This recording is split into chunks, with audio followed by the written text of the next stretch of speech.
Hey, hey, hey, it's Fat Albert, and I'm going to sing a song for you. I couldn't help it. Okay. Hey, everybody. Welcome to Dad's Den of Pop Culture, live in the den, number 52. 52. So that's a full year. That's a full year. That's 52 episodes because I haven't skipped a week. So also, welcome to the 1 year anniversary of Live in the Den. Yeah, because I did it, I think, about maybe, I want to say about a week after I hit 500 subscribers. Because I decided I'd wait till that point before I did it. Because I thought at that point I might have at least enough people watching and chatting that it would maybe make sense to do a live thing. And now I'm tracking down on 1,000 subscribers. We're 39 away, unless somebody just decided to unsubscribe, then we'd be about 40 away. But yeah, we're right around there. So welcome to the den, everybody. February, what are we, 8th? February 8th. So we're a week into February. And it's like basically spring weather here. Oh, it seems like we're working good. Basically spring weather here, and it's been spring weather for about the last 2 weeks, and my allergies are kicking my butt, and I'm tired of it. But fortunately, I have many more weeks to go. And I'm hoping that we don't get like a super early, really hot summer, but we might. We had a mild summer in Vegas like last year. So I worry. We may be in for it this year. Hope everybody is doing well. Got a few things to chat about today. Should be a pretty chill stream for the most part. So what I wanted to start off with, a little bit of research that I did when I'm driving to work in the morning. Thoughts roam through my head. Sometimes about what I do for a living, in which case I get to work and I start looking stuff up. And then I realize like 4 hours later, I haven't actually looked at my email, which is usually a bad thing. This case, it was about something else. Star Trek. I think about Star Trek a lot. Huge fan of original Star Trek. Let's go ahead and bring it up. The boys. So one of the things that strikes me about Trek series, and I watched Star Trek through Voyager. The Voyager Deep Space Nine era. And I'll be honest with you, I didn't get that into either of those shows. And I kind of stopped watching at a certain point. I don't know that I watched, I saw the finale of Voyager, but I don't think I'd watched most of the series. I just happened to catch the finale. But it always struck me that, say, the new Trek, starting with The Next Generation, felt different to me than old Trek, the original series. Hell, the movies felt a little bit different too. Why? Why were they different? Well, with time and with thought, you kind of go, old Trek seemed to have more of a feel of, this is not surprising, the sci-fi short stories, especially, but novels to an extent, of the 40s, 50s into the 60s. You remember you had a lot of sci-fi pulp magazines at the time, like Galaxy Science Fiction and all those astounding and amazing stories and what have you. Analog would go on for years. So you had a lot of that stuff. And I knew that original Trek had sci-fi writers produce stories, if not teleplays, but stories for the series. Now, of course, those would go through story editors, Gene Roddenberry, D.C. Fontana, Gene L. Kuhn, at different stages. So it would go through different people, but it still had its core, its start with original, science fiction authors. Okay, well, was that also true with Next Generation? Was it true with some of the, more recent Kurtzman Trek? Which I'll be honest, I haven't watched any of it, haven't had the interest. So I said, well, let's do a little research. So I grabbed the writers credited on episodes from, I decided to do, the original series, Next Generation, and Strange New Worlds. I said, let's just look at those three. Because Strange New Worlds, I think, at least conceivably, was supposed to be more like original Trek of going out and exploring the unknown, as, Next Generation was like that too. So we'll take those. They seem to fit into that mold pretty well.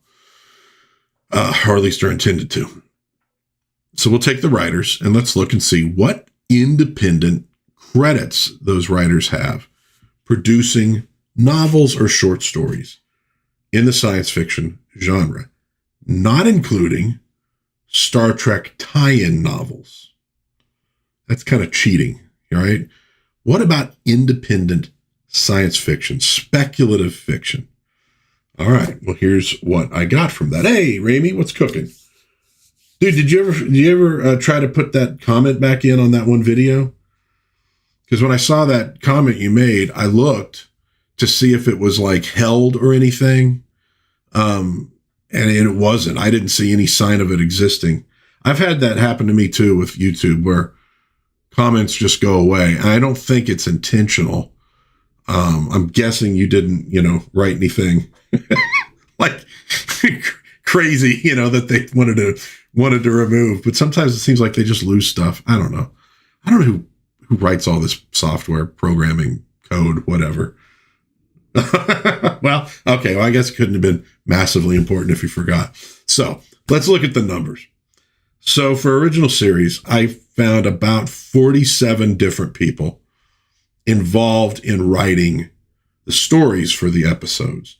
Obviously, that includes Gene Roddenberry, who did several, DC Fontana, who did several, Gene L. Kuhn. There were a few who wrote multiple episodes, a lot of them just single writers of episodes. Now, of those 47, 8 of them had careers in writing science fiction outside of Star Trek. So about 17%.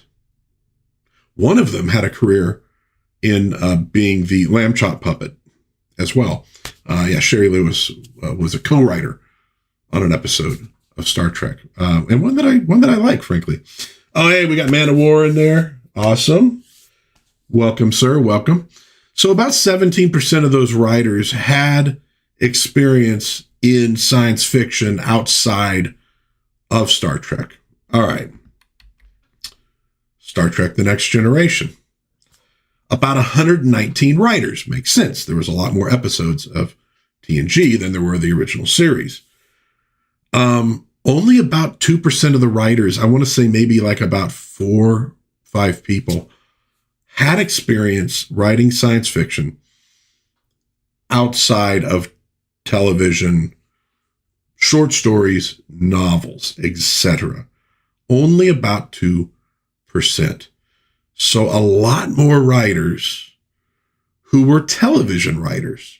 Now, that didn't mean they weren't interested in sci-fi, didn't read sci-fi, whatever, but not as many who sort of were, they had their heads in that space of inventing a strange new world, a new civilization, etc., of that kind of fiction.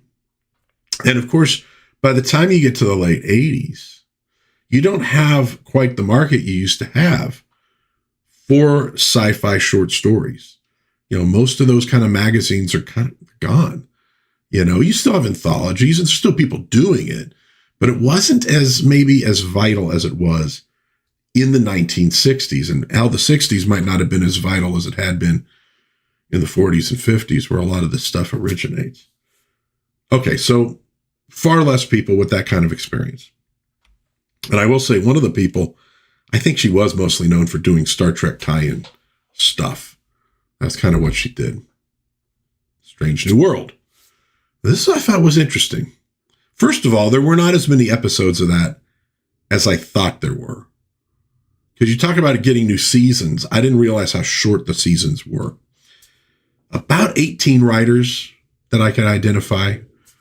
Most of them writing shows together in groups. So it's more of the story. What's the term they use for that now? The writing room. I think more like the writing room concept than you got with freelance writers producing scripts for television that you used to have.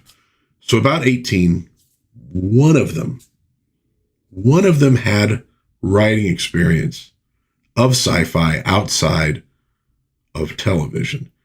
And that was it. So actually a slightly higher percentage than the next generation. But that's mostly because there were so few writers.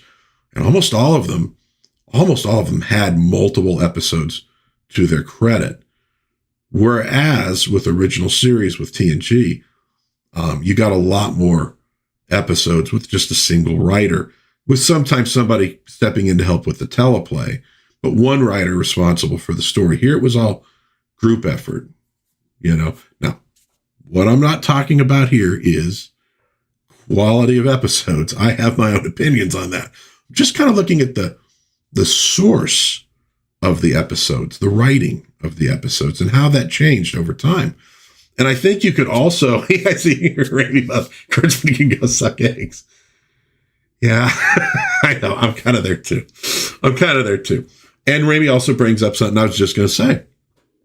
When you look at the TV writers who were working on the original series, a lot of them worked in Westerns. And what I would argue is, and they talked about Wagon Train to the Stars kind of stuff, but it's even more true than that. Because while you had a lot of Westerns back in the 50s that were made for kids, so Roy Rogers, Gene Autry, The Lone Ranger, although they oftentimes did tackle bigger subjects on those shows, you had a lot of adult Westerns that these guys were writing. Obviously, Gene Roddenberry did a lot with Have Gun Will Travel. And if you look at adult Westerns, they're not as much about horse chases and gunplay and all that, although it is there. It's definitely a part of it. But they're always looking at deeper stuff. Human psychology, how people react to things. The villain who maybe is redeemable. Why are they a villain? And some villains who are not redeemable. They're just bad to the bone, and they have to be dealt with, which means people have to make moral decisions that sometimes are not what they want to have to do. If you look at a lot of those Westerns from the period before Star Trek, and even during Star Trek, very much like Star Trek episodes in the philosophical questions that they're asking, grappling with, trying to answer, and sometimes not answering, like, yep, this is it. This is how, kind of like, well, had to make a decision, and you have to live with that decision.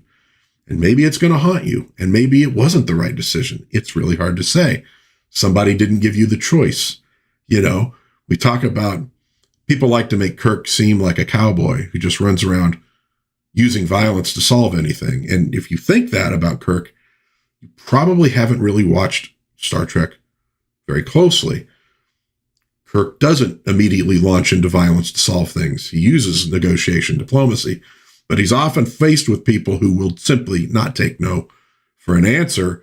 And even then, he often tries to find a way to stop them without having to kill them or what have you. He tries to break through. Okay, they're not going to just listen to reason. I'm going to smack them around a little bit so they'll listen to reason. And maybe I can come up with something better as a result. He tried to square that circle quite often. And of course, you get more so of that in The Next Generation because they wrote the series in a way that Picard could lecture his way out of most things. And I think that's why people get that. They also get that impression of Kirk because if you look at Star Trek fandom at the time and the fanzines and stuff, right? A lot of them written by women. And you can kind of see as time goes by and as feminist thought becomes more prevalent, Kirk's starting to become more caricatured in the eyes of some writers because he was starting to be in for some people, and not all of them, but for some people, he's starting to be more associated with an aggressive man who calls the shots. And that's not working for some people. But unfortunately, they kind of caricature the guy in a false way, the character in a false way, rather than dealing with the character as he actually was. So, and you also got it from comedians and stuff as time went by, that Kirk, always getting into fights, and he's, a womanizer and everything. And he's really not. There's a couple times he engages with women in that way to actually save his crew and avert disaster. But mostly you see a guy who's trying to find a woman who's like, he can stick with.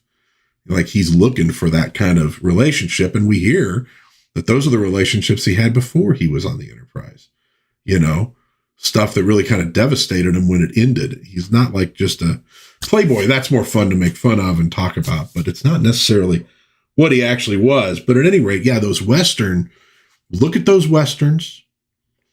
I think you could also look at the Outer Limits, more so than Twilight Zone. Outer Limits has a lot of clues to what Star Trek is going to become. That's kind of foundational to the original series. Not so much when you get to TNG, although, similar in terms of a lot of writers soloing on stories and all that. But TNG always strikes me as being more a television show. Like its roots are in television writing. It's why you got so much A plot, B plot that you don't see as much of in the original series, or frankly in old Westerns or old TV shows in general. There's one plot. That's what we're going to work on. We don't do the jumping between two other plots or another plot. So it's like a little bit more TV writing than Star Trek, which was a little bit more, I think, trying to create a screenplay off of a short story. It's more like an adaptation of that style of science fiction, which was so big at the time. And TNG isn't. And I think when you get TNG and then you get the other Kurtzman tracks, so much of it now, kind of like Chris Gore talked about with Star Wars, how Star Wars used to be about something and now Star Wars is about Star Wars. Star Trek's become more about Star Trek as time has gone by. A little bit more of a space opera than speculative fiction. When you get to like Deep Space Nine with the whole interstellar war going on and stuff like that, right? Which is honestly something that I was kind of like, okay, it's fine. And a lot of people love it. And I'm not taking away from that at all. But for me, it's like, I don't want to get that invested in make-believe conflicts. Now, fortunately, Deep Space Nine also, and this is why it is quality television, was looking at that from a philosophical standpoint very often. In how people react to these things and deal with these things.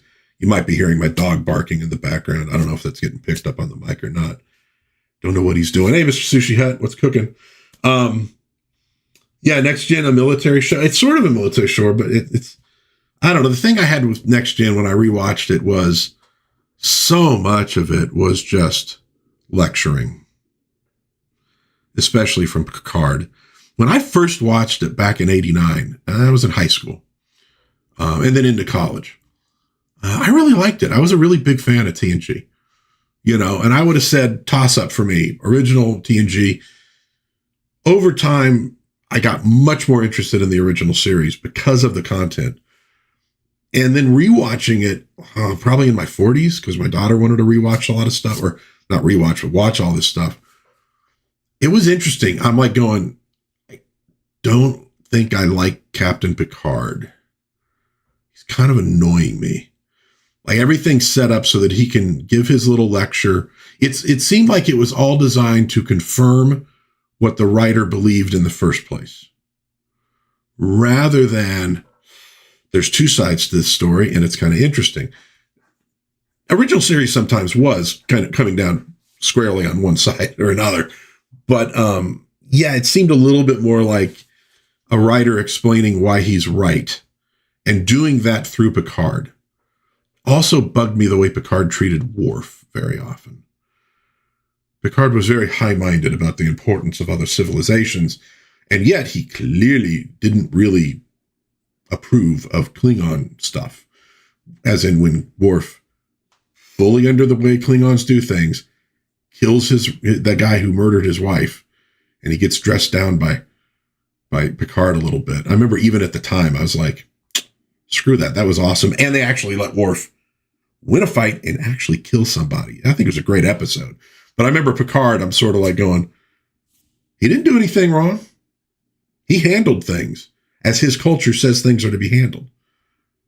So is he supposed to, well, it's a military. Didn't bother the Klingons. They were totally fine with it. So what's your problem? The problem was Picard personally didn't like that. I don't do things that way. It's like, well, you also never raise shields when a ship shows up because Worf told you to, and we can't let Worf be right. So that's my personal issues with Picard. Anyways, I just thought it was kind of fun to do a little bit of research on it and see, is there a difference? Because starting out, for all I knew, TNG had just as many sci-fi authors involved as original series did. I didn't know, and that's why I did the research. And I think there was a difference, honestly, and I think it does color the shows. Again, this is not a quality issue. And liking things, disliking things is very subjective, and I will say, I still like a lot of Next Generation stuff, but I must admit, Picard gets on my nerves a little bit more now than he did when I was in high school. And Kirk, I still, in fact, I think I like Kirk better as time's gone by. Because I remember I wasn't as into, Kirk was fine. I was like a big Scotty fan in the old series. Because he was like the dude, Scotty, I need this power now. Boom. Scotty makes it happen. Scotty makes stuff happen. The only reason Kirk can get away with what he gets away with is because he's got Scotty there. But over time, I've become a much bigger fan of Kirk, the character, and the way they used him to solve problems with, McCoy on one shoulder as emotion and Spock on the other as logic. And the fact that it's not Kirk choosing between emotion and logic, but finding a way to find something that satisfies, to an extent, both of them. Like, what's the best of bad decisions I can make to try to get out of this situation? I think that's great stuff for your own life, of taking these things into account and trying to synthesize them and find the best solution you can, that maybe it's not perfect for one side or the other, but it's the best we can actually get to. I like that a lot. Any rate, Remy loves Deep Space Nine. I know a lot of people do. I kind of got bored with the whole Changeling War thing that became so big at a certain point. It was just, I think partly it's because, like, I'm a history major, and like, as much as I like to spend time learning about the Napoleonic Wars or what led up to World War I or World War II, I find that I'm generally not as interested in that if it's done in a fantasy or sci-fi context, like the Game of Thrones thing. I'd much rather learn about the War of the Roses than spend a lot of time learning about the world of Game of Thrones. Not that that's not interesting stuff and the way they do it, but I'm like, if I'm going to learn about it, I'd rather learn about the real stuff that happened that has a real impact on me. I'm more of a short story guy rather than novels, honestly. Kind of same reason, get to the point if you can. But in novels, I'm much more interested in, like, the characters and the actions they're taking. And it's cool to have all the other stuff around them, like, say, Lord of the Rings, the whole War of the Rings. But I like that the focus is much more on, but what are Sam and Frodo doing? What are Aragorn and Gimli and Legolas doing? What's Gandalf doing to try to resolve things? Rather, like I wouldn't want to have long drawn out stuff about the politics of the Rohirrim, or the politics in Gondor. I think you get just enough of that to make for an exciting story, but when it gets a lot heavily more into the political stuff of, like, make-believe people, I'm like, I have a lot of history I have to read already.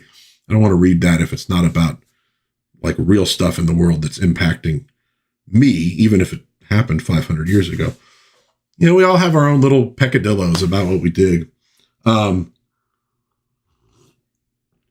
Lady Wendelin says she always preferred Riker to Picard. I know I keep saying, like, if you can give me Next Generation, but it's It's Captain Riker with maybe even Worf as first officer, and then Data maybe as like science officer. So you get a little bit of that kind of, although here maybe a little different, but kind of the, emotion versus logic thing. That I would have a lot of fun. I think Captain Riker would be a hell of a lot of fun.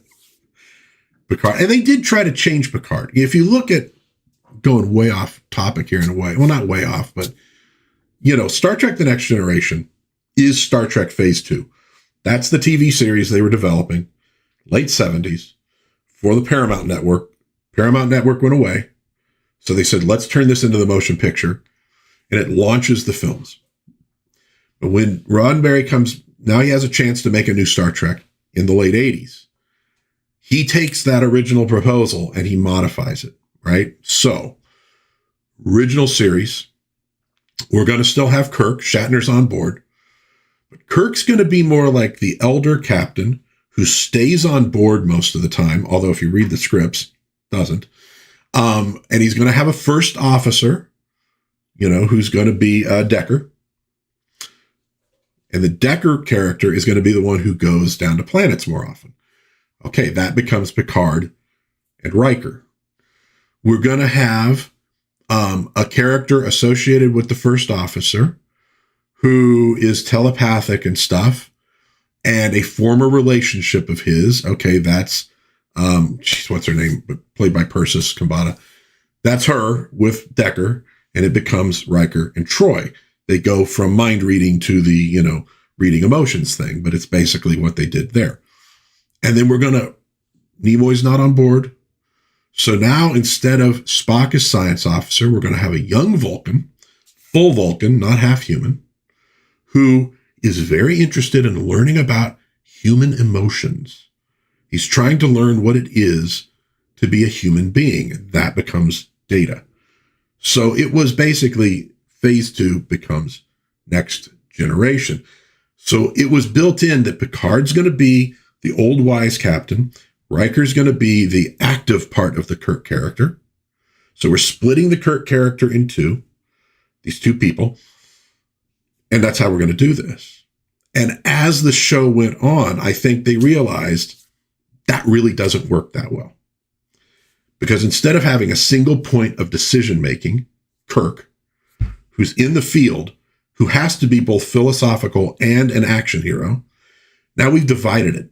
So Riker's in the field, but Riker can't really make decisions. He has to sometimes, but he needs to defer back to Picard on board the ship, who's not actually there. Okay? I don't think that worked well dramatically, ultimately. What do you find happening over the course of the series is Picard starts becoming more of an action character. He starts going into the field a bit more so he could be that single point of decision-making. And Riker really starts to become less of a character as a result. And I don't think Frakes cared because Frakes got to direct. And I think Frakes wanted to direct more than he wanted to maybe act as Riker. So they kind of had to go back to the original concept a little bit more with Picard and make him a little more of an active participant rather than a sort of, sitting back, kind of like, if you've ever read Nero Wolfe, any of those detective stories, Nero Wolfe, like, almost never leaves his home. He sits back, eating gourmet food and thinking, and he has, I can't remember the character, but he has his character go out into the field and solve the problem and bring the information back, etc. And interestingly enough, there was a pilot for a Nero Wolfe show where William Shatner played that role of the detective who goes out into the field for Nero Wolfe. But that's kind of what they were doing with Picard and Riker. I don't think it worked that well, ultimately. That's why it kind of changes over time. Dude, the Borg two-parter, right? Like, I was into TNG, like I said, already. I really enjoyed it. I loved it. I had a group of friends who watched it, that I hooked up with, and it was fun. And I was surprised I didn't like it as much when I rewatched it, but I didn't hate it. And I don't want to make it sound like I suddenly hated The Next Generation, but I did find that it didn't excite my interest the way that the original series did.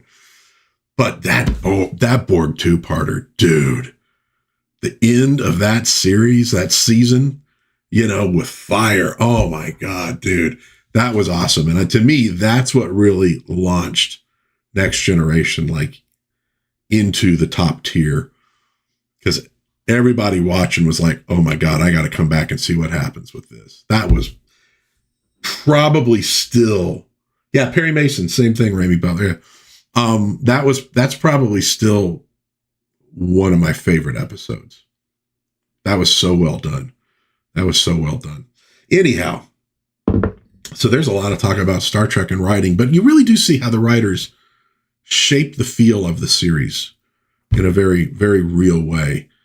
Their own experiences and what they bring to stuff. So when we talk about modern day entertainment, and maybe sometimes how it doesn't please us the way it could, I think looking at who's writing that stuff and what their experiences are and where they come from and what they've written, I think it's a good explanation of it, which brings me to my next thing. Skeletor is the embodiment of toxic masculinity. Okay.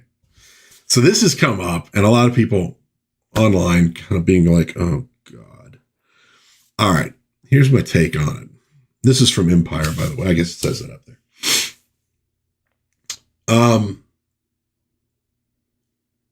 I think a lot of the problem people have is the phrase toxic masculinity. And they're right to be annoyed by it, because the phrase has been used to basically tarnish masculinity that is not toxic. In other words, I'll just say it straight out. Masculinity that tells people who want to do things no is looked at as toxic.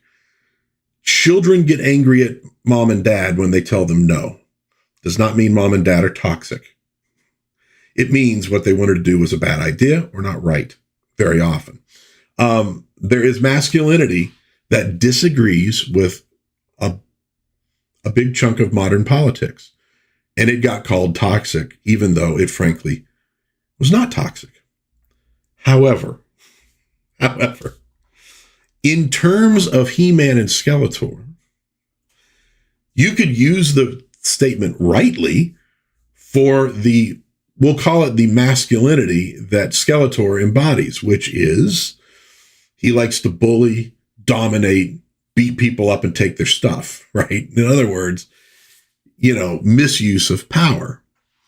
Whereas He-Man, the hero, represents masculinity that defends, protects, nurtures, builds, etc. I don't think this is necessarily saying this is not necessarily a bad thing. I think it's the phraseology that people go, oh God, what are we in for? But look, the way Hollywood's been screwing everything up would be them saying, you know what? He-Man actually is a problem. And maybe Skeletor is not really evil after all. That I don't think they're doing that here. I think they're giving you what you got in old He-Man, which is He-Man is the good guy. This is the heroism that men should try to emulate. And Skeletor, of course, is the villain. He's the bad guy. So, of course, he's toxic. It's just that phrase has become so hateful to so many people. So I don't think necessarily we're in for something that tries to invert He-Man. There is that one scene in the trailer with Man-at-Arms telling him, basically take up your sword. Like, I don't know what to do. Take up your sword. Be a man. Take up your responsibilities. Take the sword and go out there and solve the damn problem. Now, I don't know that that's actually what's in the film. And people they're not wrong in being like, oh God, what are they going to do with this thing? Are they going to ruin this? Are they going to ruin this thing? I get it. I just think when people reacted to this, it's like, but Skeletor is sort of, he's a villain. He's supposed to sort of be toxic. Like, that's not, Now, are they going to do something where really Teela saves the day and not He-Man? They might do that. They might still subvert a lot of this crap. So I'm not saying don't worry, everybody, it'll be fine. But I am saying, maybe don't worry about that statement necessarily as much, because it is Skeletor. He is the bad guy. He uses his power for evil things, which is what we don't want men doing in the world. That's the point of, say, Luke versus Darth Vader. Vader uses his power to hurt people and get his way or get the Emperor's way. Luke uses his power, the Force, to defend people and try to make it right, and ultimately to redeem Darth Vader is the way they play it out in that series. So that's not like a weird thing. He-Man's not an anti-hero. Masters of the Universe is pretty straight up, at least once you get the cartoons and stuff. He-Man's the hero, Skeletor's the villain. So it may not be that big a deal. Lady Wendell says, at least they're applying it to the right character. They should have avoided, and I think avoiding the phrase would have been a good idea. I think the problem is so many people now, even if they maybe don't agree with identity politics, they sadly are saddled with identity politics phrasing, and use phrasing that they probably shouldn't. I think one of the ways we get out of identity politics is to reject it utterly, which means we don't try to argue the opposite of identity politics. In other words, no, this identity isn't the bad guy, it's the good guy. And the other one is no, you need to reject it completely. Don't use their phrasing. Don't use their words. Reject the premise of identity being important to who a person is. It's not. The person is what's important. What's in their heart, what's in their mind. The individual is what's important. We need to champion the individual and individuality. If you try to beat identity politics with slightly different identity politics, you're not going to win. You're involved in the same scam as the people causing trouble in the first place. So promote individuality.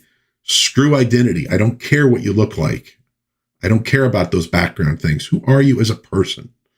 That's what's important. I'd love it if we get that in the He-Man movie. I don't know if we will. I think if we did, I think it could be a surprise hit. A real surprise hit.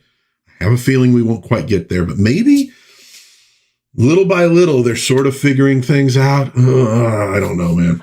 Mr. Sushi Hut says, younger generations like mine were really beaten over the head with feminism, and we haven't seen anything else.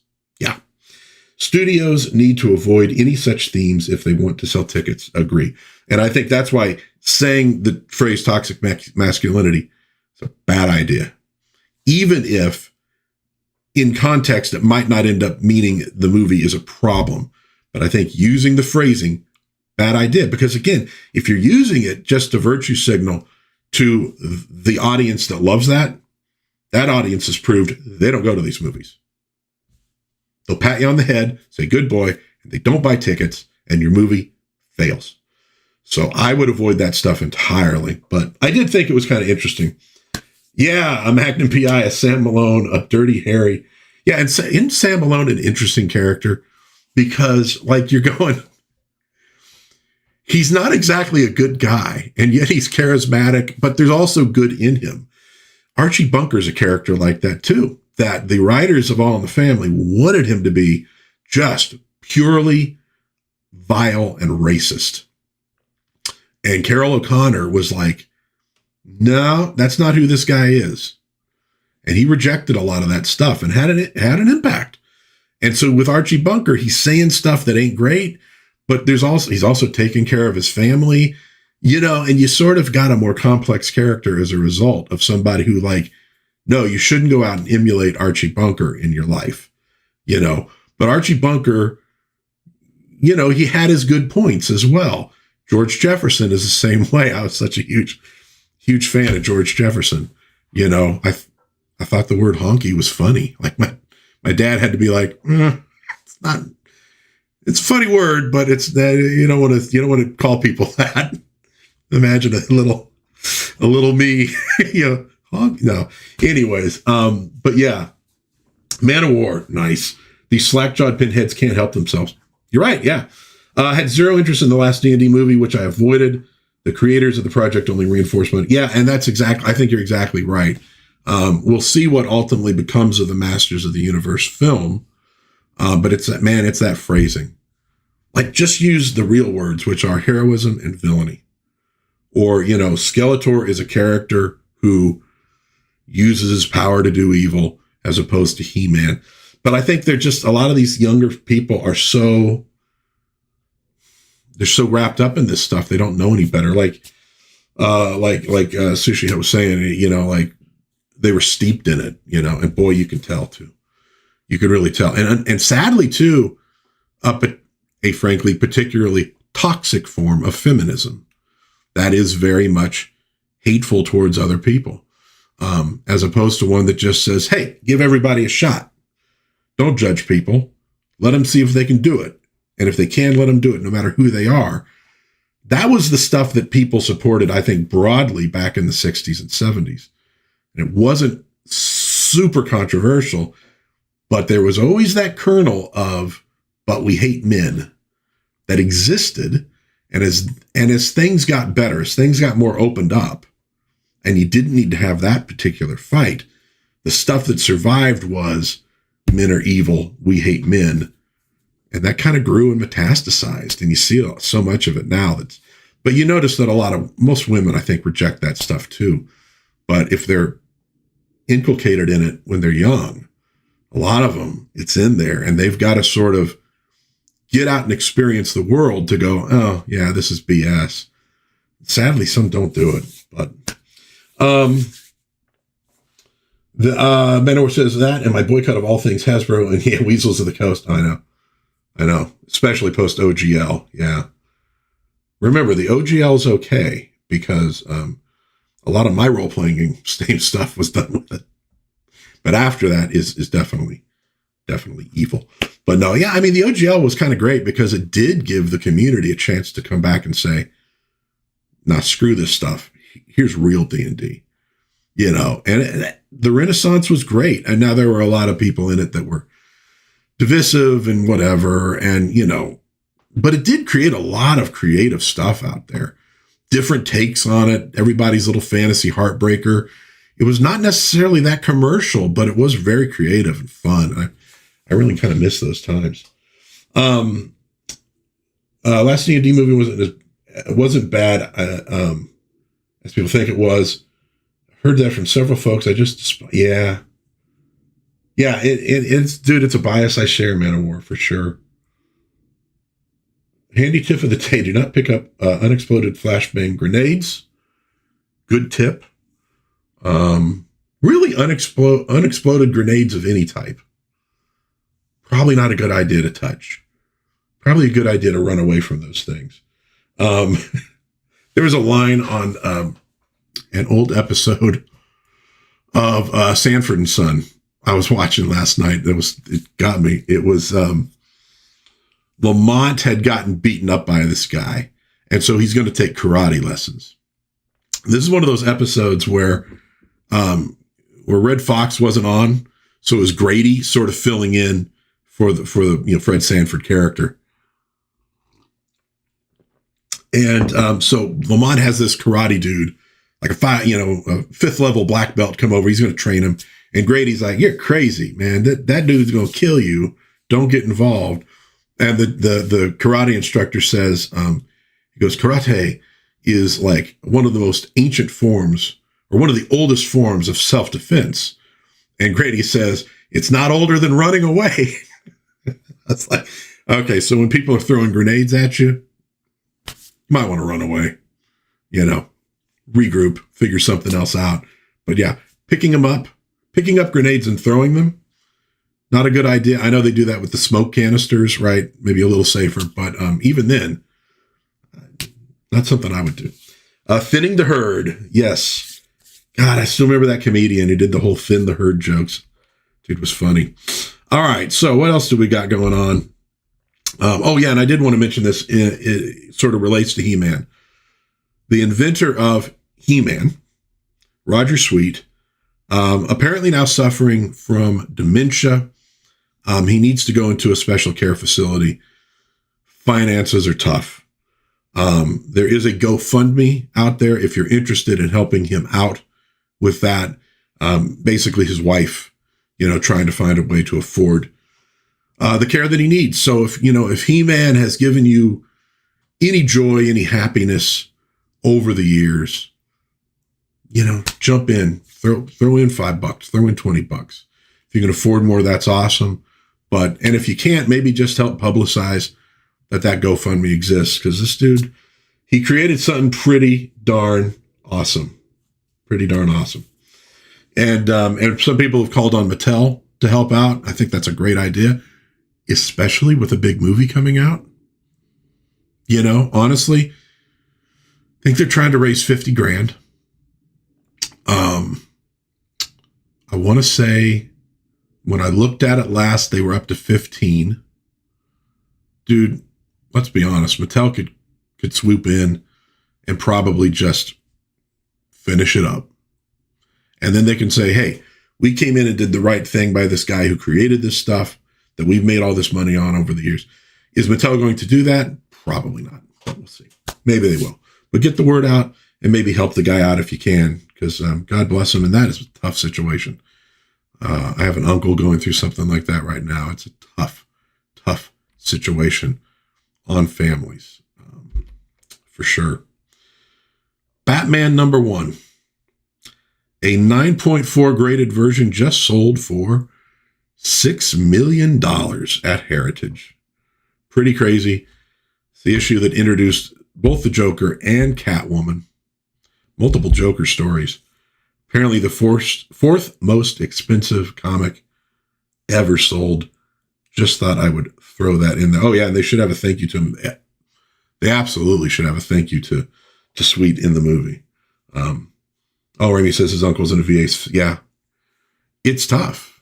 It's tough when somebody goes from being just productive, even if they're not working anymore, they're retired, but productive and stuff, to suddenly being a burden like that. And it's very difficult. We had a hard time when my mother was dealing with the brain cancer, brain tumor.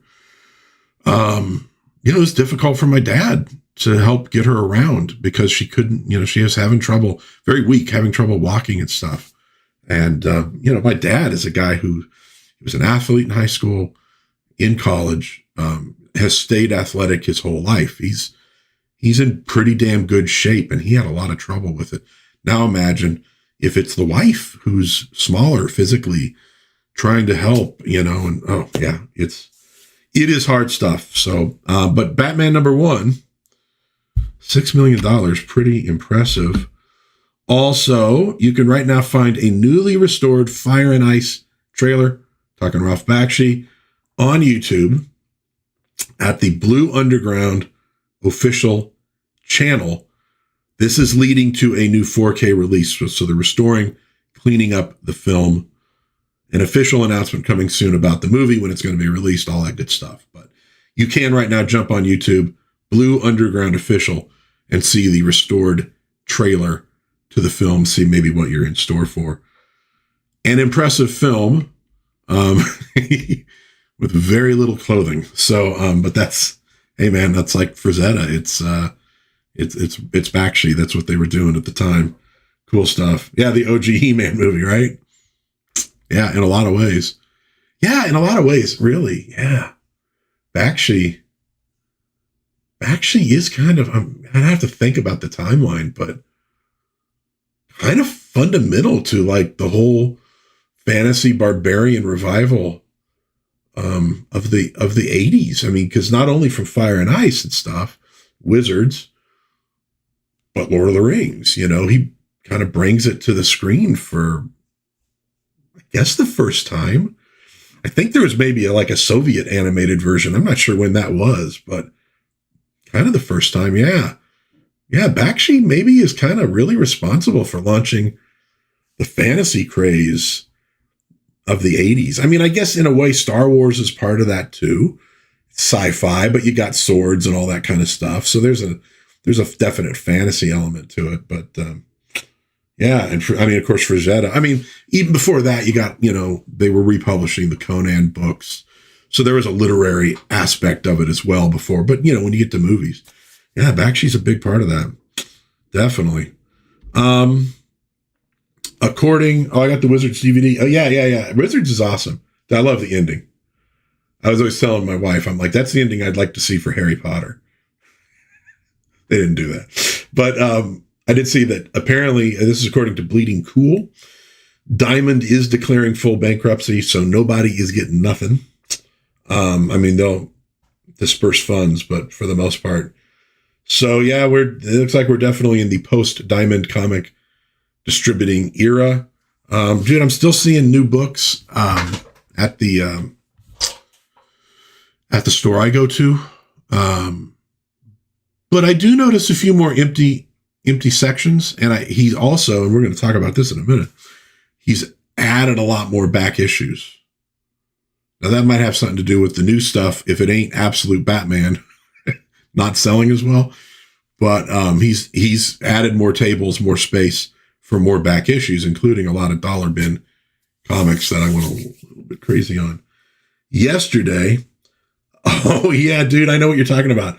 The minimum deodorant commercial, the back, yeah, it's very Frazetta. Yeah. Isn't it crazy? Like, you used to get stuff like that. Dude, commercials just used to be better. They really, honest to God, were.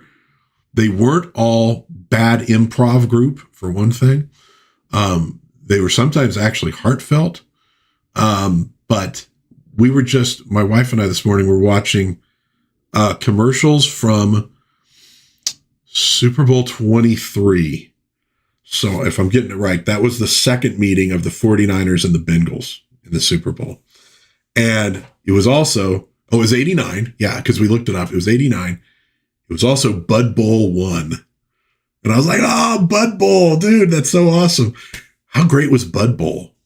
It was so silly. And I think there was maybe, a 2 and a 3 in the later Super Bowls, but Bud Bowl was rad. And it just, the movies, the commercials, you're like, God, they're so much less annoying. Even if you just want to kind of ignore them, they're at least not like annoying the way those friggin' progressive commercials. God, hate the progressive commercials and the Limu Emu. Oh my God, make it go away. They're not funny. They're not funny. Stop it. Please, for the love of God, stop. It hurts to watch this. Bud Bowl was great. And then that one part in Bud Bowl where you see the owner of the Bud Light team, Spuds McKenzie. I mean, come on. It's like a whole friggin' beer commercial universe they were building out at the time, which hopefully they will not try to do anything with here in the future. The soap opera Folger commercials. Yeah. I hate commercials nowadays, right? I mute them. I skip them. When you get to political commercial season, political commercial comes up on a streaming, I'm out. I will restart the stream I've done upwards of 12 times to get a non-political commercial to start out with, because I ain't watching them. And yet I will go on YouTube and I will watch a half hour of commercials from the 70s and 80s and just be like, oh, I remember that one. Oh, that's a great commercial. It's weird. They were done better. I really think they were. And then I just had to bring this up, dude, from Screen Rant, I think it was. They rank the Superman movies from best to worst. Coming in at number 2, Superman the Motion Picture. Coming in at number 1, 2025's Superman. And you're just like, no, obviously not. Come on. I hope you got paid to say that. That's ridiculous. Some of the other stuff they have in there is not necessarily that bad. It's arguable. And I'm not even saying you need to make like the Superman movie the worst. It's got to be somewhere in the middle, maybe slightly lower. Come on. Screen Rant, you're supposed to know movies. Come on. So ridiculous. Yeah, they're huffing farts in a big way, dude. That's just, and I know people liked it. My daughter liked the movie. It was fun. It was colorful. It was action packed. She liked David Cornsweet. I'm not trying to disparage the film, but to say it's the greatest Superman film that was ever made. No, I wouldn't even argue if somebody said it was Man of Steel. That's not really my thing, right? But I'm like, okay, I mean, you could make the argument, but I don't think you can even make an argument on this one. Oh yeah, the drug commercials. Yeah. The best part of the drug commercials, though, is the side effects. And it'll be stuff like, if your head swells to twice its normal size, you should seek a doctor. And you're going, did you have to be told that? Like, I could see if it was something like, if your left toe itches, you should consult a physician, because that could actually mean you're going to have a heart, like something where you might go, it's just an itch. But it'll always be stuff like, if you're, 3/4 of your body breaks out in a rash, you should go see a doctor. No shit. I would go see a doctor even if I wasn't taking a new medication if that happened. That's... Oh. Anyways, let's have some fun with some new crap in the den. First of all, I finally have done it. I finally bought a copy of Splinter in the Mind's Eye. This was the first, we'll call it a novel. Obviously, it's not like, it's not dense text, but I was in 5th grade. So what would I have been? 10, 11 years old? 11 at that time?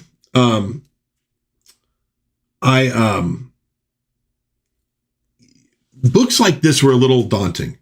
You'd read smaller books, and I was a pretty good reader. I was interested in reading, but the idea of reading a novel was a little scary to me. Now, what do I see though? Teacher wants us to pick out a longer book to read. I go to the little bookshelf in the classroom, and what do I see? I'm like, is that Darth Vader? Is Darth Vader on that cover? What is this? It's like it's Star Wars, but it's not Star Wars. It's something different. I picked it up, and that was the first book that I ever read that was like kind of a, chapters and all that other stuff. So my teacher gave me that paperback at the end of the year. And I don't know what happened to it. Somewhere along the line, I lost it. So for years, I've been like, I need to buy it. And I'd like to do a review for the channel at some point too. So I finally, about a week ago, like, okay, let me look. And I want one original from 78. And I'll be honest with you, when I saw this, I thought it was the paperback. I did not even realize it was a hardcover. Yeah, dude, I'm excited. So I'm going to start reading this. And, interestingly enough, Alan Dean Foster writes this. This was plan B. If Star Wars did not do super well in the theaters, but well enough, profitable but not big, this was to be the sequel to Star Wars. And the reason being, it primarily takes place on this planet, so it would be a lot cheaper to make. So if Lucas couldn't get a good size budget, then this was the cheaper version. This was going to be the sequel to Star Wars. So keep in mind, Empire's when you find out Vader is Luke's father. That was not necessarily designed from the beginning. Leia being his sister, not designed. Those kind of came later. So we could have gotten a very different Star Wars. Wouldn't have been a trilogy. Would have been a movie with a sequel. Maybe there would have been another sequel. Who knows? But so excited to read that one. Amanda Ware says, nice and hardback even. Mine is at the bottom of lake. Oh, thanks, Katrina. Yeah, I know. Buddy, a cousin of mine lost a bunch of comics with a storm surge. He's in the Tampa area, basically. I know. And you forget about that. You go, oh, wow, how many comic books? How many things like that are lost, that collectors are looking for? I know, man. It's why, I have boxes in my closet. And on the other side of the closet is the master bathroom. So I want to do something better, but I put down wood planks to put the long boxes on.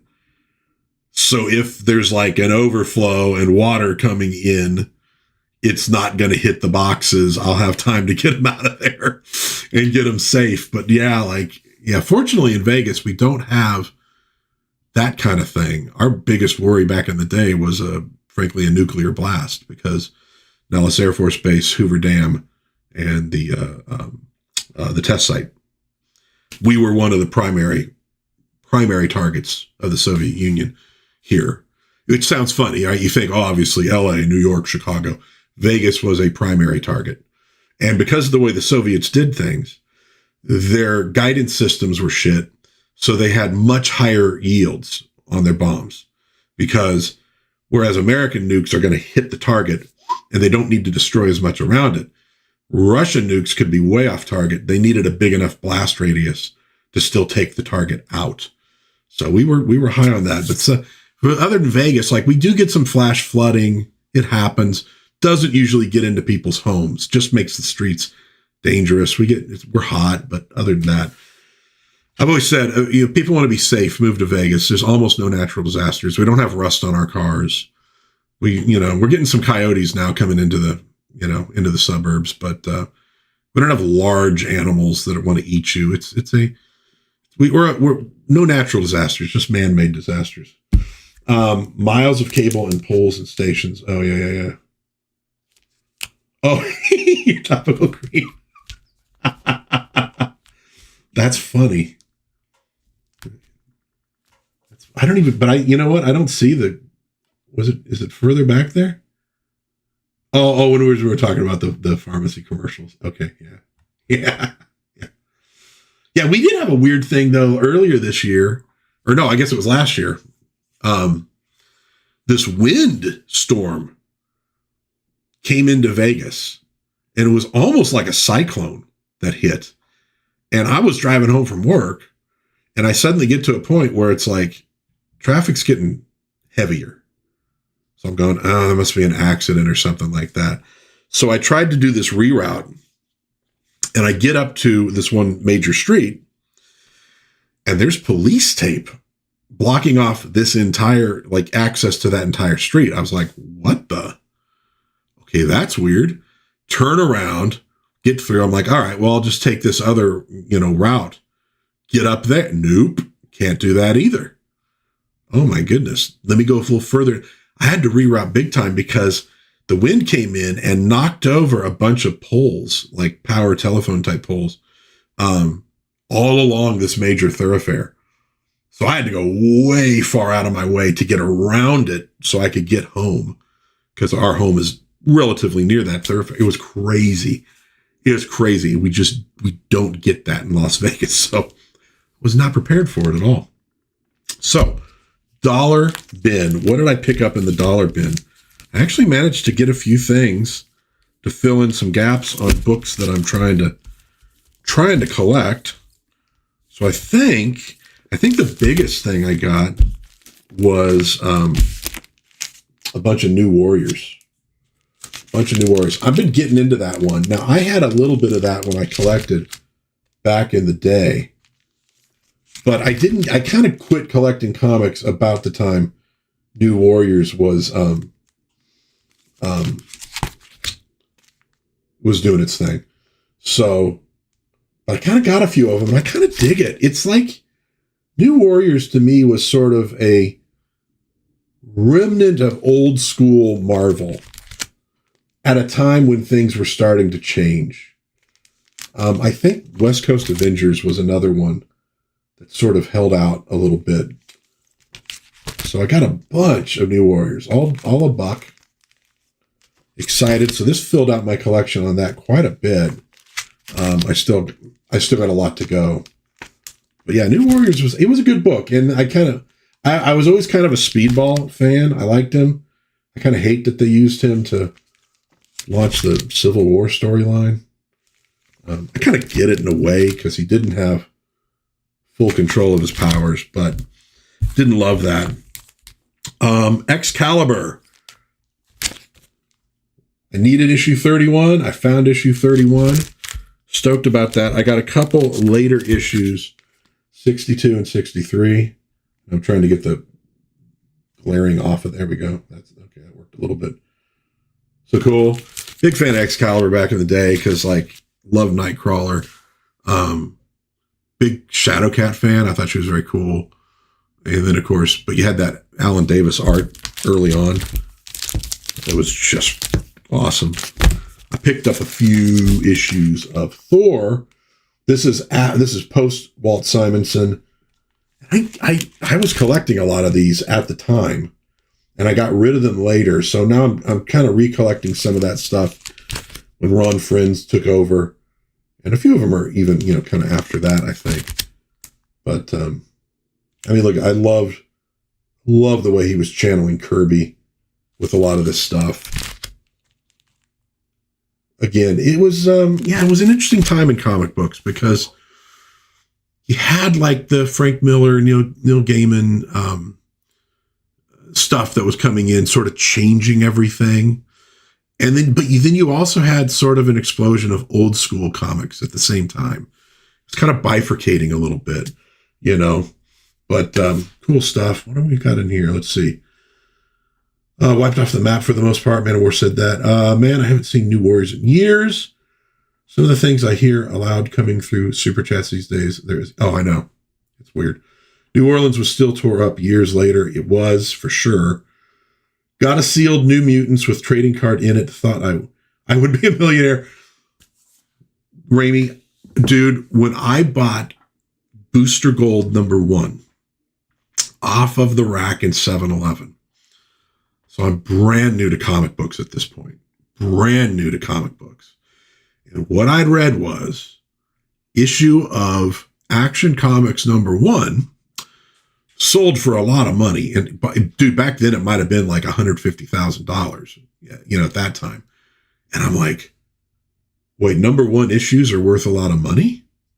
Okay, keep that. Go to 7-Eleven, Booster Gold #1. Oh my God. I'm going to be a millionaire. I'm going to be a millionaire. Well, it actually has increased in value over the years. But yeah, I was a little naive about how much Booster Gold #1 was going to be worth someday. I picked up a couple of Superman issues. I really enjoyed those. It was a solid series. They did some good work with it. I picked up a few more of the George Perez era Wonder Womans, which again, I had back in the day and got rid of a lot of this stuff. Oh, some of the stuff I got rid of. Some of the stuff I got rid of does sell for quite a lot of money these days. And then another one from the same basic era as New Warriors that I've gotten into is Silver Sable. There's some interesting stuff in Silver Sable. They were building up something there. It's like, it's not completely divorced from the Marvel universe, but it's kind of a different take. Since she's a mercenary, you get the Sandman in there. You got Battlestar in there at a certain point. There we get Venom, not honestly one of my favorite characters. But yeah, and there's not a ton of Silver Sables, so I'm getting pretty close on that one to filling out that collection. Then, and I was very stoked on this, I found a bunch of the Detective Comics Norm Brayfogle era that I got rid of. And I'm still going, okay, why did I get rid of those? I thought I was keeping those. I did not keep those. So there we go. So this filled in some gaps for me too, because I'm trying to, that's when Dick Sprang did some art, which probably was also partially to help him out later in life. We got a couple later era detectives as well. But I was stoked. Dude, anytime, frankly, you can find, Batman stuff in the dollar bin, it's kind of cool because Batman has held its value better than a lot of comic books from the day. Raimi says, loved Paladin. Yeah, Paladin was cool. They had some interesting stuff in that sort of, Punisher side of the Marvel universe. They did, man. They did. Man of War says, when I got my full run of King Conan, grabbed a fistful of the post 400 Thor recently as well. Guy was selling them. Oh, a bag for $5. Not bad. Oh, and a sealed Spider-Man 2, Raimi says. Raimi says got a bunch of 70s Cole comics still too. Good stuff, man. I've been trying to focus on the Savage Sword of Conan's because, man, I got a lot of those back in the day from 7-Eleven too. Remember when 7-Eleven was rad? I guess it's still kind of rad a little bit. You still got Slurpees, but very, very cool stuff. Okay, so that's kind of what I brought into the den this week. Not a ton. And no real reviews this week either. I didn't get too much new stuff. But we do got some new releases to talk about, or coming attractions. So via the Mego Museum newsletter, it's a weekly newsletter, sounds like Super 7 has teased another wave of Micronauts, even though they've had some layoffs. Possibly the Emperor, which I think was more of a thing in the Italian toy line. Because the Italians, they did a lot of interesting stuff with Micronauts after it sort of, kind of died away in the U.S. So we got the Emperor, and it looks like maybe a time traveler in the background. At the very bottom there, you can see behind the Emperor. So we are going to get some more Micronauts stuff. There probably will be also some just like repaints coming as well. But I have really liked the Micronauts line that Super 7 did, so I'm pretty stoked about that. But nothing super official announced just yet. Raimi's talking, I think, about Paladin. Yeah. I remember that issue, McFarlane drawn issue with Paladin on the cover, holding like the gun, if I can get in the camera, holding the gun and Spidey in the background. I think that was maybe the first time I ever saw that character. It was probably that. Monsters in Motion. If you've ever gone to their website, they got a lot of cool stuff, and a lot of it ain't cheap, honestly. But they do have some slightly more affordable things at the moment. So I ran down. So they have Flash Gordon. These look like O-ring figures. I think they are 3 3/4 in size. You got this one with the Flash t-shirt. You got the one with the tank top. Come with a little metal lunchbox, which, if I'm honest, I don't really need. There's also a Prince Baron as well. So they got those. They are $25 a pop. They also have the 6 3/4 inch figure of Major Scott McCoy from Delta Force. Obviously, the great Chuck Norris. I loved that friggin' movie when I was a kid. That one's $30. So again, not crazy. This I thought was really cool. Filmation music of Ray Ellis. So it is a CD of some of his TV scores from Filmation cartoons, including Star Trek, Flash Gordon. They did a very cool Flash Gordon, at least for the initial episodes. Jason of Star Command, Gilligan's Island. They did a Gilligan's Island cartoon. So that's kind of cool. I didn't write down what the price was, but I think it was pretty affordable. So some cool stuff. You might want to go to monstersinmotion.com, I guess. Just, Google it. A lot of cool stuff there, but some of it's pricey, frankly. But those were, I thought, pretty well priced, but you might want to check those out. They also had I think they had the Bozo the Clown action figure, which was kind of cool, actually. So they got a bunch of cool stuff there. You might want to check it out. Nacelle has announced that they're working on a full 1/10 scale original USS Enterprise bridge playset. Not a lot of information just yet. We get this image. Spock next to a station there, probably. No, actually, it doesn't look like science. I don't see the. But so the idea is obviously all the different bridge sections coming together, command in the center, and it will go with the Star Trek figures that Nacelle is currently making. So it's going to be in those scale. Thankfully, I do not have more room in my home because this would be a hard one for me to resist. Flash Gordon was almost too risky for TV. Dude, the initial movie they did, which they actually was funded by the guys who made the 1980 movie. Yeah, you're watching that and you're going, ooh, Princess Aura. Is this made for kids? It's almost moving into Ralph Bakshi territory with that one. And then after that initial bit that tells the initial story of Flash Gordon, then you get the cutesy character with the Lou Scheimer voice. And I was like, I think I'm done with this. But initially, very cool cartoon. If you've never watched Filmation's Flash Gordon, check it out. There's also a film cut of it, like an hour and a half or something, maybe 2 hours. That's really, really good. It really tells the story pretty well of Flash Gordon. Pretty good animation, good design from it as well. Up next. Oh, and now we get into the pricey stuff. So Bandai SH Figuarts or Figuarts, Marvel Gamerverse. They got a Wolverine and Cyclops. They are up for sale at Amazon. They are going to be $100 a pop. If you like your action figures, expensive, there's Cyclops in that sort of kind of cartoon inspired. I think, well, I know, because he had that on the first issue, that X-Men #1 that Jim Lee did. It says, need to check out Flash Gordon. You really, yeah, the cartoon one is it's pretty cool. It's pretty cool. And look, the reality is Filmation did do pretty smoking hot women. Like, a lot of that stuff lost on kids, obviously.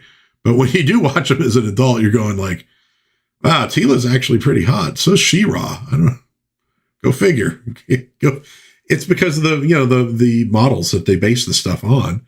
And of course, they use the same basic model sheet for all the female characters. So they pretty much all look like that. But yeah, they did some good stuff with that Flash Gordon one, though. Honestly, it is really good. Not just because Princess Aura is, kind of hot. Keeping up the theme of expensive mutants, Mezco has a cool Nightcrawler figure up for pre-order now. It's a 1/12 scale, $116. Ships by September 2026. You do get 30 points of articulation. So if you're somebody who likes to pose, take photos, great for that. There are 3 heads, 3 tails.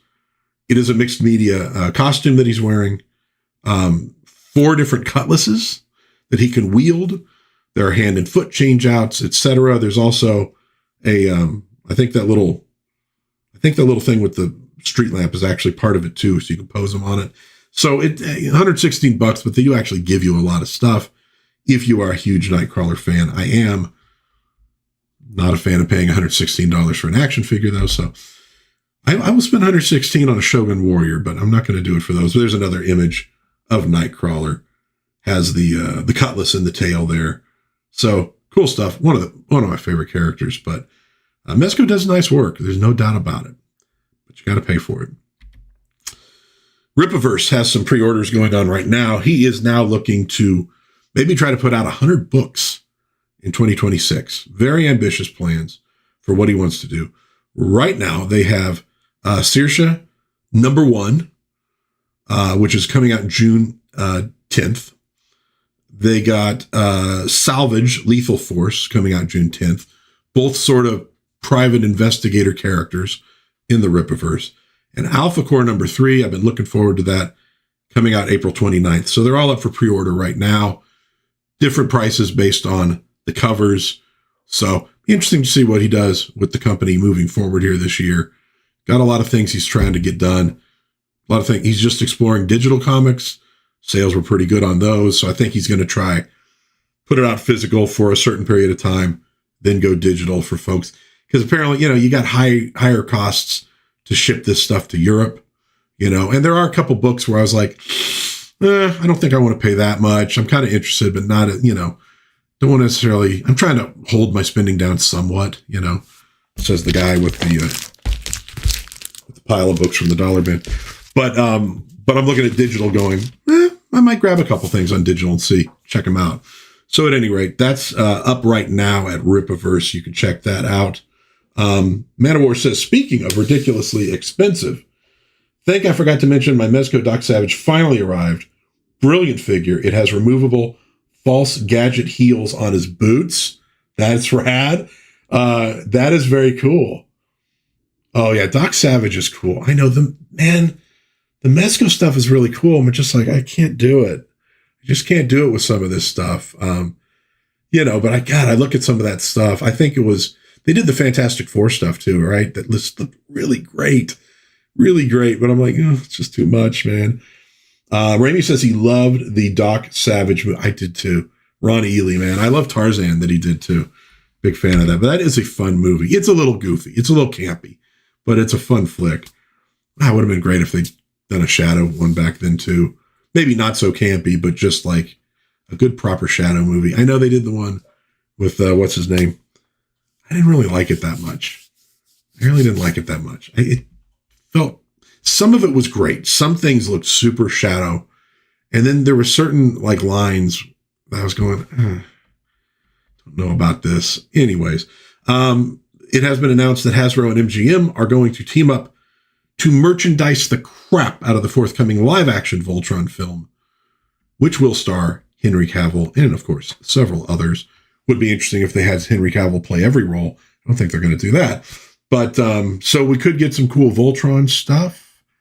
I wouldn't mind having a Voltron to kind of go with some of my Shogun Warriors back there, or some of the other Japanese toys I have up on my shelf. No, I don't want to move my camera. One of these days I got to get a different angle so you could see the full shelves back there. But so we could get some cool Voltron merchandise, and hopefully they'll make a good movie. I know Cavill tries to at least get stuff right to the extent that he can, but you never know. Still waiting. Oh, a Sam Raimi Shadow movie would have been rad, huh? I mean, that's kind of what Darkman was, right? Wasn't Darkman because he wanted to do that stuff and they wouldn't let him, couldn't get the licenses, and so he just made up Darkman. I think Darkman is sort of his Shadow movie, which I have never seen. Didn't watch it when it first came out, and I have never caught up on it, and I need to watch Darkman for sure. I know it's not like the greatest movie ever made or anything like that, but I'd definitely like to see that. Manowar also says, after the Conan Warpaint edition ships, my Mezco pre-orders are finally at an end. Yeah.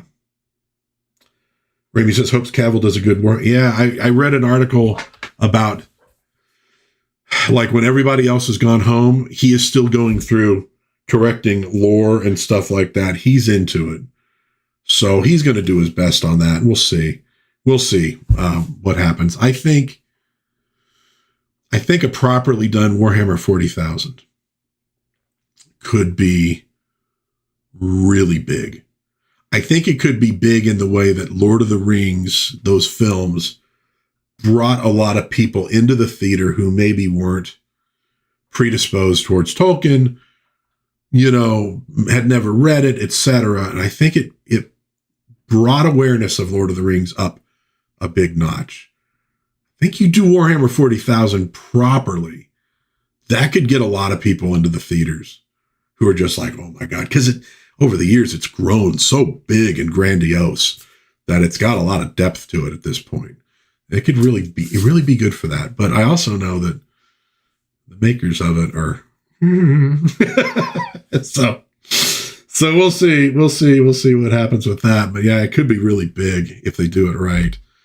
And I will announce like I'm doing it, on February 10th, apparently at 11 a.m. Eastern time, Hasbro is going to be announcing their future Marvel Legends plans. Fingers crossed for a Willie Lumpkin figure finally. Come on, he deserves it. You actually could do that. It'd be kind of fun because it would you could make it look a little like Stan Lee. Maybe they have done one, actually. I have no idea. But they are going to talk. So if you're interested in Marvel Legends, they're going to do a thing, show off figures, the plans, the designs, a few figures in hand. Maybe we'll get a good look at the Ghost Rider, which did go up for sale. I got it. So excited about that. That's the classic Ghost Rider, the blue with the red motorcycle. It's going to be cool. I hope anyways. The Red Wake rules. Oh, is that like, dude, because 40K, like I got Rogue Trader, and I used to subscribe to White Dwarf.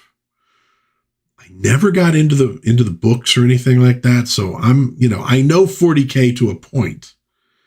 I don't know the deep lore. I do know that some of the deep lore changed or was sort of like brushed aside. If you've never read the Rogue Trader rules and some of the early like Realms of Chaos source books, like the hardcover stuff, I'm going to do that on this channel at some point. I'm going to flip through those.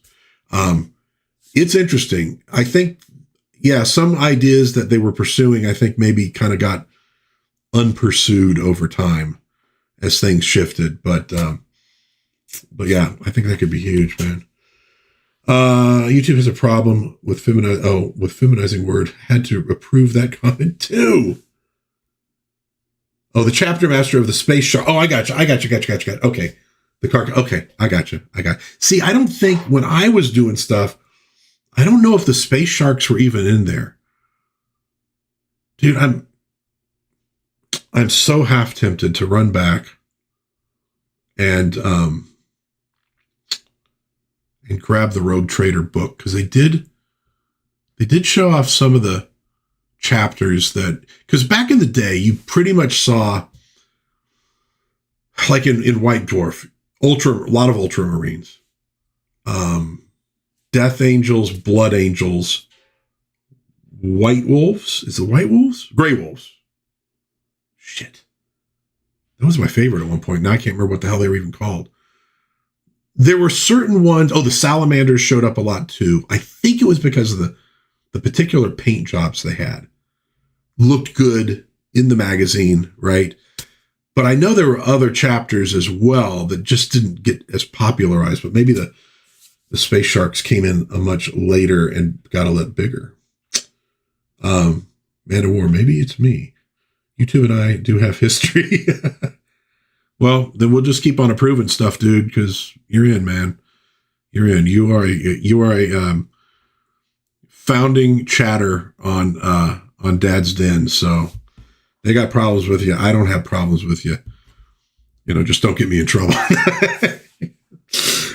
So what else do we got here? That was pretty much it for coming attractions. The only other thing I really had, nice picture that I picked up on Twitter. Couple kids at the newsstand. Oh, remember how great that stuff was? Comic books, magazines, etc. I can see it's kind of tough because they're in front of it. I see issues of Egbert, which I don't know anything about, Buzzy, which I think I've heard of, Mutt and Jeff, and one of the kids is reading a Mutt and Jeff. There's a Prize Comics back there, but there's also a Red Book. Now, Red Book was a magazine for women at the time, and looking at the Red Book cover and the fact that there's a Buzzy comic book means the picture was taken somewhere between 1944.